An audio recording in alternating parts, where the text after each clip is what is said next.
এর মধ্যে কেউ কাউকে সালাম দিলে নামাজ থাকবে? নামাজের মধ্যে সালাম দিলে নামাজ থাকবে? আমি নামাজে নিয়ত করছি, ঘরে মেহমান ঢুকতেছে, আমি বললাম আসসালামু আলাইকুম রহমতুল্লাহ, নামাজ ভেঙে গেছে কিনা? আবার বিআই সাহেব ঢুকার সময় বলতেছে আসসালামু আলাইকুম রহমতুল্লাহ, আমি নামাজ থেকে বললাম বিআই সাহেব ও আলাইকুম আসসালাম, নামাজ আছে? কিন্তু এখন নামাজের ভিতরে আল্লাহ কি করতেছে দেখেন, প্রত্যেকদিন সালাম দিচ্ছি যে নবীকে, আপনি বাইরে না দিলে কি হবে? ইয়া নবী সালাম আলাইকা না বললে কি হবে? আল্লাহ বলে যে তুই বলবি না যে আমি জানতাম, এই জন্য নামাজের ভিতরে আমার নবীকে সালাম দেওয়া বাধ্যতামূলক করে দিলাম। আচ্ছা, পৃথিবীর কোন মানুষ তাশাহুদ পড়া ছাড়া নামাজ পড়লে নামাজ হবে? এতক্ষণ নামাজের ভিতরে পড়ছেন যে এটাকে বেদাত বলেন নাই, বাইরে পড়ার সময় আপনি বসে যান, রেগে যান। আল্লাহ বলে যে আমি জানতাম তোরা একটা গোষ্ঠী বের হবি, মিলাদ কিয়াম করবি না, এই জন্য নামাজের ভিতরে ঢুকাইতেছি, পড়তেই হবে। নবীকে সালাম দেওয়া ছাড়া তোর মুক্তি নেই। আর অনেকে আছে আউলিয়া ইকরামের নাম শুনলে গোসা হয়ে যায়, মাজার শুনলে চমকে উঠে, ওলি আল্লাহ শুনলে চমকে উঠে। ওদের ব্যাপার আল্লাহ বলতেছে একটা গোষ্ঠী বের হবে, আমার সালেহীন বান্দাদেরকে সহ্য করতে পারবে না, আমি নামাজের ভিতরে তাদের জন্য সালাম ঢুকাইয়া দিলাম। আসসালামু আলাইনা, হুজুর আপনি এবং আপনার উম্মত সবার জন্য সালাম।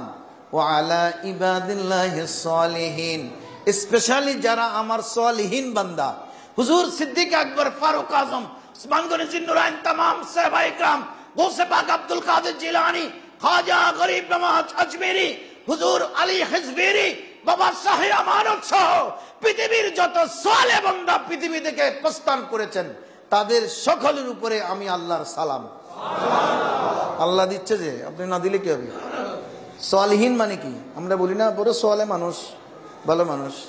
সালেহীন মানে নেক ভক্ত মানুষ, নেক বান্দা। সালামু আলাইনা ওয়া আলা ইবাদিল্লাহিস সালিহিন।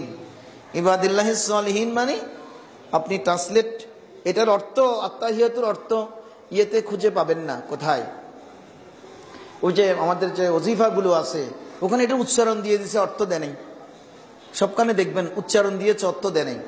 উচ্চারণ দিয়ে অর্থটা দেওয়া দরকার ছিল। তো আপনি ওই যে ইয়েতে ট্রান্সলেটরে যাবেন, ট্রান্সলেটরে দেখবেন আপনি আরবি লিখলে আরবি বললে বাংলা হয়ে যাবে। আত্তাহিয়াতুটা আজকে গিয়ে আপনার ওই যে কি আপনার অ্যান্ড্রয়েড ফোনের মধ্যে আপনি ট্রান্সলেট অ্যাপস আছে, অ্যাপসে গিয়ে আপনি বলবেন আত্তাহিয়াতু লিল্লাহি ওয়াস সালাওয়াতু ওয়াত তাইয়্যিবাতু আসসালামু আলাইকা আইয়ুহান নাবিয়্যু ওয়া রাহমাতুল্লাহি ওয়া বারাকাতুহু আসসালামু আলাইনা ওয়া আলা ইবাদিল্লাহিস সালিহিন।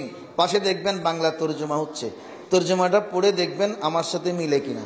আল্লাহ বলতেছেন ওয়া আলা ইবাদিল্লাহিস সালিহিন, হুজুর আপনি সালেহ তামাম বান্দা যারা আপনার অনুগত তাদের জন্য মেরাজের রাত্রিতে আমি সালাম দিলাম।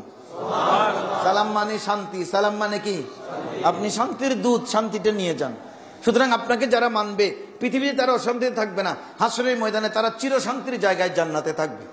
জোরে বলুন আল্লাহর। দেখেন আত্তাহিয়াতুর মধ্যে হুজুর শুরু করেছিলেন আল্লাহ তাবারক আল্লাহর রাসূল আত্তাহিয়াতু লিল্লাহি ওয়াস সালাওয়াতু ওয়াত তাইয়্যিবাতু একটু বলেছেন।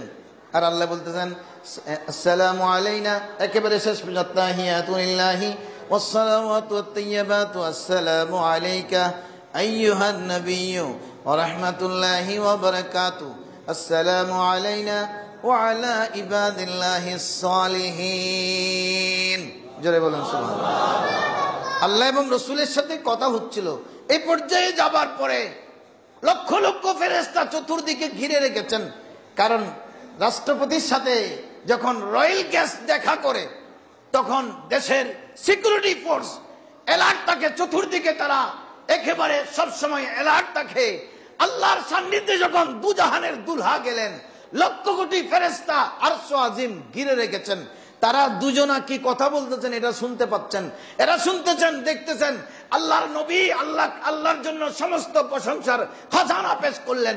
নবী যখন গোটা দুনিয়াবাসী এবং রাসূলকে ঈমানদার মুসলমানদেরকে আল্লাহ সালাম দিলেন, তখন সমস্ত ফেরেশতারা একযোগে বলে দিল আশহাদু আল্লা ইলাহা ইল্লাল্লাহ ওয়া আশহাদু আন্না মুহাম্মাদান আবদুহু ওয়া রাসূলুহু। জোরে বলেন সুবহানাল্লাহ। ফেরেশতারা বললেন আল্লাহ কি মঞ্জুর হচ্ছে। এখন আমরা সমস্ত ফেরেশতারা আজকে নতুন করে কলেমা শাহাদাত পড়লাম। কারণ তোমার নবীর কথা আমরা শুনেছি, নবীকে তো আমরা জমিনে বুঝতে পারি নাই। আজকে যখন আরশের দুলা হয়েছে, উনি আপনার জন্য পবিত্রতা প্রশংসা এনেছেন, আর আপনি শান্তি রহমত বরকত ইনি এবং ইনার উম্মতের জন্য দিয়ে দিলেন। এই স্বীকৃতি তামাম মালাইকা দিতে হবে। আরশ আজিমের মধ্যে প্রথম কলেমা শাহাদাত পড়ে নিলেন, আশহাদু আল্লা ইলাহা ইল্লাল্লাহ ওয়া আশহাদু আন্না মুহাম্মাদান আবদুহু ওয়া রাসূলুহু। এক যুগে সমস্ত ফেরেশতারা, এই ফেরেশতারা রাসূলের উপরে ঈমান আনলেন। এজন্য নও মুসলিম যখন ঈমান আনে তখন কলেমা শাহাদাত পড়তে হয়। জোরে বলেন সুবহানাল্লাহ। একজন হিন্দু যদি ঈমান আনতে চায়, আমার কাছে আসে, হুজুর আমি মুসলমান হতে চাই, আমি তখন তাকে পড়াবো লা ইলাহা ইল্লাল্লাহ মুহাম্মদুর রাসূলুল্লাহ বরকতান পড়াতে পারি। মেইনলি পড়াতে হবে কোনটা? আশহাদু আল্লা ইলাহা ইল্লাল্লাহ ওয়া আশহাদু আন্না মুহাম্মাদান আবদুহু ওয়া রাসূলুহু। জোরে বলেন সুবহানাল্লাহ। আত্তাহিয়াতু বুঝতে পারছেন তো? এখন নামাজে পড়তেছি, ভেদের কথা কিন্তু কেউ একদিন বুঝি নেই, প্রত্যেকদিন পড়ে যাচ্ছি। এই আত্তাহিয়াতুটা সিলেক্ট হয়েছে আরশ আজিমে, এটা এখন নামাজে ঢুকাই দিছে। আল্লাহ রাসূল আসার পরে বললেন, এত বড় হাদিয়া আমি কোথায় সেট করব? আল্লাহর পক্ষ থেকে এত বড় রহমত বরকতের হাদিয়া যেটা আমাকে দিলেন এবং আমার উম্মতকে দিলেন, আর ফেরেশতারা আমার স্বীকৃতি আরশ আজিমে দিলেন কলেমা শাহাদাত, এটা আমি কোথায় ঢুকাইয়া দেব? বলে যে এটা আমি উম্মতের জন্য আজকে যে নামাজ নিয়ে এসেছি 5 ওয়াক্ত, সেই নামাজের ভিতরে ঢুকাইয়া দেব। এটা যিনি একাগ্রতার সাথে পড়বে, ওই বৈঠকের মধ্যে আল্লাহর সাথে বান্দার দিদার হয়ে যাবে। তাশাহুদ বুঝতে পেরেছেন? আল্লাহর সাথে কালাম করা। আপনি যখন নবী বলেছেন, নবীর বাক্যে যখন আপনি বলবেন আত্তাহিয়াতু লিল্লাহি ওয়াস সালাওয়াতু ওয়াত তাইয়্যিবাতু, আপনি আল্লাহর সাথে কথা বলা শুরু করছেন নবীর ভাষায়। নবী সেদিন বলেছিলেন আত্তাহিয়াতু লিল্লাহি ওয়াস সালাওয়াতু ওয়াত তাইয়্যিবাতু, আপনি নবীর ভাষায় শুরু করেছেন।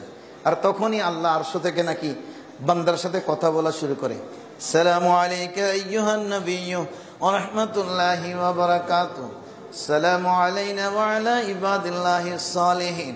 তখন সমস্ত ফেরেশতারা মসজিদের চতুর্পাশে যারা আছে তারা একযোগে বলে, আমরা তো শুনতে পাচ্ছি না, ওরা বলতেছে আশহাদু আল্লা ইলাহা ইল্লাল্লাহ ওয়া আশহাদু আন্না মুহাম্মাদান আবদুহু ওয়া রাসূলুহু। জোরে বলেন সুবহানাল্লাহ। নামাজ যে মেরাজ বলতেছি, আমরা বলতেছি as-সালাতু মেরাজুল মুমিনিন। তো মেরাজ কিভাবে? আপনাকে জিজ্ঞেস করতে পারে, এই মেরাজ এখানে, পুরো মেরাজটা এখানে চলে আসছে, আপনি খুঁজে পাচ্ছেন না মেরাজ কোথায়? পুরো মেরাজ এখানে চলে আসে। এই জন্য তাশাহুদটা শুদ্ধ করে পড়বেন, শিখবেন। কারণ আল্লাহর সাথে আপনি কালাম করতে গেলে নামাজে কালাম হচ্ছে আল্লাহর সাথে। এতক্ষণ হচ্ছে পূর্ব প্রিপারেশন। তাশাহুদে যখন বসেছেন, আল্লাহর সাথে কথা বলা শুরু করেছেন, নবীকে সালাম দিচ্ছেন, খুব খেয়াল করবেন। নামাজের ভিতর নবীকে সালাম না দিলে নামাজ হচ্ছে না। আপনি বাইরে, আমি বারিক কথা বলতেছি, বুঝতেছেন কিনা জানি না, আপনি বাইরে সালাম দিলে গোসা হয়ে যান, নামাজের মধ্যে না দিলে কাম হচ্ছে না। ভুলে গেলে সেজদা সও দিতে হবে, আর ইচ্ছাকৃতভাবে না পড়লে তো শেষ। কেউ যদি ইচ্ছাকৃতভাবে, খুব খেয়াল করবেন, ইচ্ছাকৃতভাবে নামাজে রসুলকে সালাম দিতে হবে বলে তাশাহুদের ওই জায়গাটুকুন বাদ দিয়ে নামাজ পড়ে, সঙ্গে সঙ্গে তার ঈমান চলে যাবে, সে কাফের। কথা কি বুঝাতে পেরেছি? কেউ ভুলে গেছেন, এটার জন্য সেজদা সহ ভুলে গিয়ে একেবারে পড়েননি, নামাজ দৌড়াইতে হবে। ইচ্ছাকৃতভাবে নবীর সালাম বাদ দিয়েছেন নামাজ থেকে, আপনি কাফের, উনি মুসলমানিতে নাই, আর খারিজ হয়ে যাবে। কেন? আপনি ইচ্ছাকৃতভাবে তাশাহুদ বাদ দিয়েছেন, নবীর সালাম আছে বলে ঘৃণা করে। সালাম তো আপনি দেন নাই, এটা আরশ আজিম থেকে আল্লাহ দিয়েছেন। জোরে বলুন না সুবহানাল্লাহ। তাহিয়াতু লিল্লাহি ওয়াস সালাওয়াতু, এটাই মেরাজ, এটাই নামাজে ঢুকিয়ে দিয়েছেন। নামাজের প্রতি 2 রাকাত পর পর, 2 রাকাত বিশিষ্ট নামাজ হলে 2 রাকাত পরে, 4 রাকাত বিশিষ্ট নামাজ হলে 2 বার। তাহলে ঈশার নামাজ যে আমরা আজকে পড়লাম, 4 রাকাত সুন্নত ওখানে 2 বার, 4 রাকাত ফরজ ওখানে 2 বার, 2 রাকাত সুন্নত ওখানে 2 বার, 1 বার, 4 রাকাত নফল ওখানে 1 বার, 3 রাকাত বিতির পড়বো, অনেকে পড়েছি অনেকে পড়বো, ওখানে 2 বার। দেখছেন 2 বার 2 বার করে কতবার যে আমরা নামাজের ভিতরে তাশাহুদে আল্লাহর সাথে কালাম করেছি, কেউ চিন্তা করতে পারি নাই যে এটা কোত্থেকে এসেছে, কেন দিয়েছেন। মূলত ওটাই হচ্ছে মেরাজ। আপনি যখন আত্তাহিয়াতু লিল্লাহি ওয়াস সালাওয়াতু ওয়াত তাইয়্যিবাতু বলবেন, আল্লাহ যদি জীবনের কোন নামাজে আপনাকে বলে আসসালামু আলাইকা আইয়ুহান নাবিয়্যু ওয়া রাহমাতুল্লাহি ওয়া বারাকাতুহু, আসসালামু আলাইনা ওয়া আলা ইবাদিল্লাহিস সালিহিন, একটু যখন আল্লাহর বয়ান বক্তব্য আসবে তখনই আপনার নামাজ মেরাজ হয়ে যাবে, ওই নামাজ আপনাকে জান্নাতে নিয়ে যাবে।